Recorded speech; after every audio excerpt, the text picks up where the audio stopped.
Adjusting to life after being held hostage or kidnapped can be a little difficult as survivors can experience stress reactions, including impaired memory, shock, anxiety, depression, and a sense of helplessness. In this special report, Lupe Atom tells us some survivors of kidnapping in Kaduna State have been diagnosed with post-traumatic stress disorder. They share their terrifying ordeal in the hand of the abductors.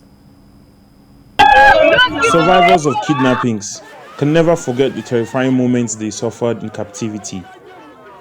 It is during interviews afterwards that victims often reveal that in some cases they were even physically assaulted. These experiences, according to experts, sometimes lead to post-traumatic stress disorder. Residents of Kaduna State who were kidnapped by bandits or witnessed it share their experiences. Tension. You are not sure of what will happen in the next 2 hours. You are not sure of what will happen to you in the next 30 minutes because they have their own strategy of getting money from your people. And this threat sometimes they are making to your people, they are making it in your presence. Threat of killing you. Some of the victims who are quite young have been hospitalized or still have to pay periodic visits to hospitals. More than 7 schools in Kaduna State have been attacked this year by armed bandits who break in at night shooting sporadically. And at least 300 students have also been abducted. They are forced to take long walks into the forest with bare feet, escorted by fierce-looking bandits carrying guns. Fatima Ibrahim is the first of 9 children in her family. Though married, she is one of the 39 students abducted by bandits from the Forestry Mechanization College.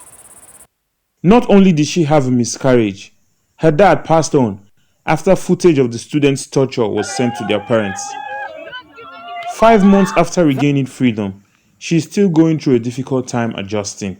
I'm still not myself since that day because he's the breadwinner of the family. He does everything for us.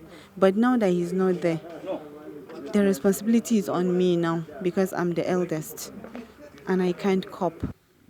Grace Nkut is one of the 2 nurses whisked away by bandits in April.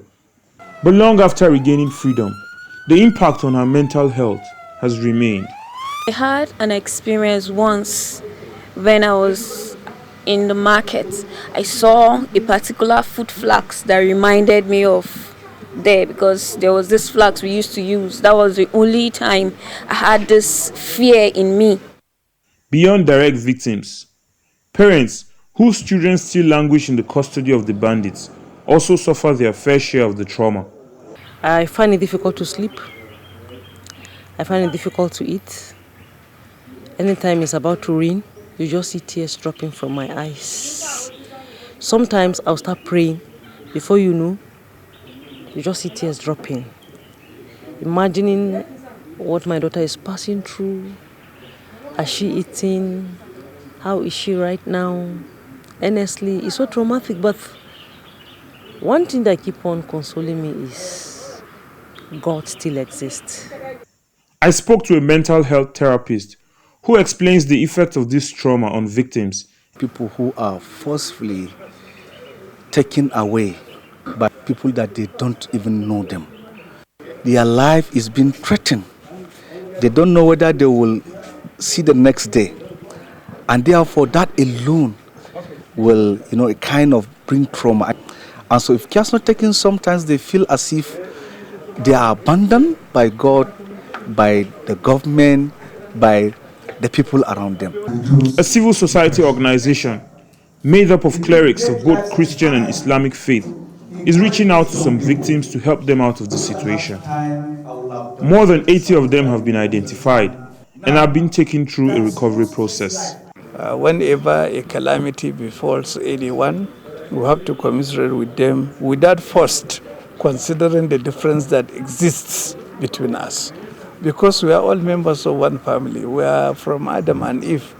So we're just trying to help them come out of trauma and live their normal life. We don't want them to continue to live with the fear, with the pains of what has happened. We want them to pick up the pieces and move on. Identified survivors of kidnap want relevant authorities and support groups to reach out to other victims yet to be identified. Lupe Asson, TVC News, Kaduna.